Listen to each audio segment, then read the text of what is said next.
అసలు ఈ రోజు పూజ చేయడం అనేటటువంటి దాని వల్ల వచ్చే ప్రయోజనం ఏమైనా ఉంటుందా? అసలు దాని వెనక ఏదైనా శాస్త్రీయమైన కారణం ఉంటుందా? విదురుడు ఎందుకు చెప్పాడు అసలు దైవానికి నమస్కారం చేయమని? నేను మీకు ఒక్క మాట చెప్తా, బాగా గుర్తుపెట్టుకోండి. ఎవరు పూజ చేస్తున్నాడో వాడు లోకము చేత పూజింపబడతాడు. నేనన్న మాట బాగా పట్టుకున్నారా?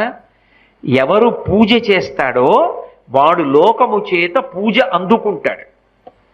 అదేమిటండి మీరు అన్నమాట మాకు బాగా అర్థం కాలేదు, మీరేదో అన్నారు బాగుండదని అన్నాను అంతే అంటారా? మీకు వివరణ చేసే ప్రయత్నం చేస్తా. పూజ అంటే ఏమిటి?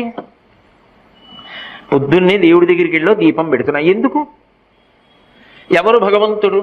చంద్ర సూర్యౌచ నేత్రే కర్ణావాసా శిరోద్యౌ ముఖమవిదహనో యస్య వాస్తేయమబ్ధి అంతస్తం యస్య విశ్వం సురనర ఖగో భోగి గంధర్వ దైత్యైః చిత్రం రమ్యతే